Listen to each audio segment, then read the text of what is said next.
Guys, today I wanted to talk about not this cool piece of gadget and gizmo gunnery.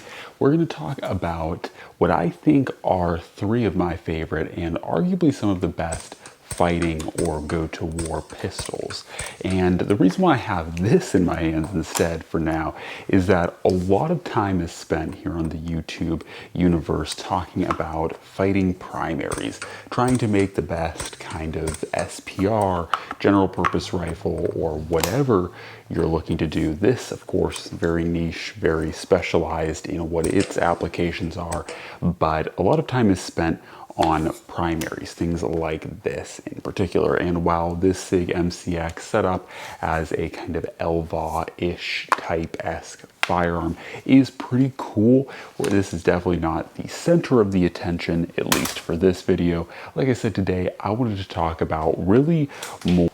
What I wanted to discuss was fighting handguns, things that are your secondary but still very important, things that you can reliably fall back upon whether you're at the range training and having fun or in a potential life and death situation.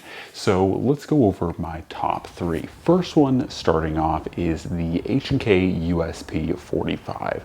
Now the reason why the USP 45 is number three instead of number one is because it is a fairly outdated system. You have to do a lot to kind of modernize it and bring it up to speed. You have to get a rail adapter for lights. If you want a red dot, it has to be manually cut in, though there are a handful of services out there that will do that for you. And of course, you can get suppressor height sights for co-witnessing. So it is all very capable and possible to make the USP 45 a more modernized handgun platform. It does have to be done. It is not from factory that way. So that is why it's number three. The reason why it's on the list is the close bond that the USP 45 has to the legendary Mark 23 from H&K, which was of course designed to be a fighting handgun. Now the reason why that's not on the list is partly because it's very expensive, also partly because they're hard to find, and I actually think that the USP 45 does most of what the Mark 23 does. It's just a little bit in a little bit more compact package, not so much in the handle, but primarily in the barrel length. I don't really think that you need a whole-on 5-inch gigantic, honking gun like the Mark 23, though it is respectable if you do decide to make that your fighting handgun. It is quite literally designed to be that, but magazine capacity is not the best on these. It's 12 plus 1, but the cool thing is, once again, because this is closely related to the Mark 23, you can put Mark 23 15 rounders, 17 rounders, and up in this handgun, and they will work because, of course, like I said, there's really not too much dissimilar from this handgun as opposed to the Mark 23.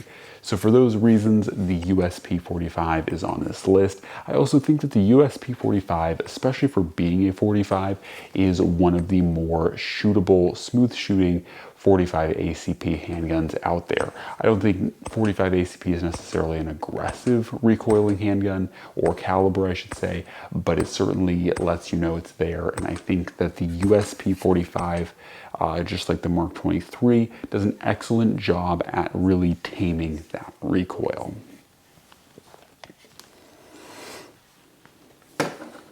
Alrighty, next one up is a 2011 or double stack 1911. Now this one in particular is a prodigy, but I think that this, so long as you have a ruggedized and reliable 2011 platform, this is a solid GTW. And the reason why, or fighting handgun, is that it has solid base capacity and it can step up to upwards of 26 rounds. This is also a gun that was born out of kind of a race gun types of mindset. So it's a very fast shooting, very easy shooting handgun, and they tend to be extremely accurate. And of course, built off of the 1911 platform, you have a fantastic trigger, very weighty but very natural feeling center of gravity to this handgun, and it is just impossible to beat a really good, well-dialed 2011. this has to be on the list for fighting handguns because it's just too good. And I think that a lot of people are realizing this, and 2011s are coming around in the market, really becoming quite popular, especially with Staccato really pushing them.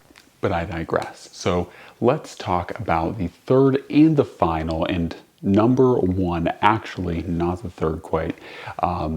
This is the Glock 19X.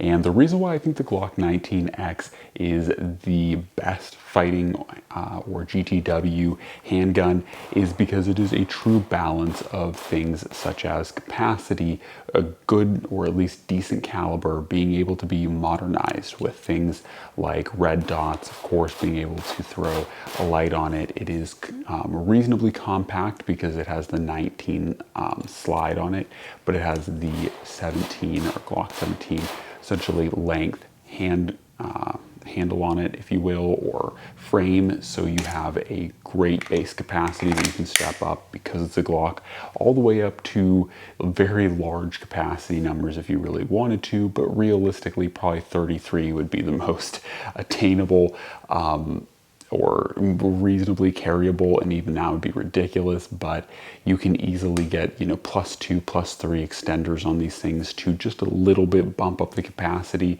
You have a great shooting handgun, and the mods are practically endless. This one, of course, has a compensated barrel and, of course, slide to match that, so it has a even better, even easier time shooting, and you can really make these things what you want them to be. And so I think that the Glock 19X is one, the handgun that should have been chosen by the military for their contract, and I'm sure they're regretting that now, but also too, I think that this gun is just a very, very solid, very squared away handgun that really gets the job done, and I think is an effective sidearm for those times where you may need to drop your primary, or sling your primary and transition to your handgun. This thing is capable, competent, rugged, reliable, really everything you want it to be. And on top of that, it is one thing that neither of these two are,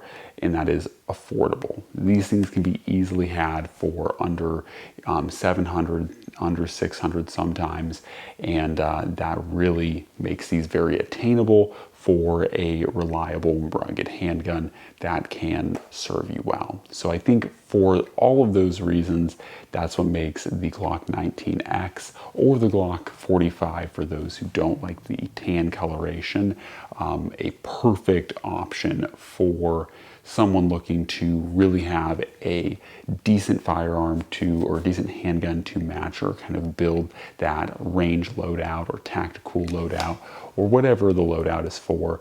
This is the kind of GTW, go to war type handgun that I really like. And so Glock ergonomics are not always the best. I will say both of these other handguns have the Glock beat in that regard.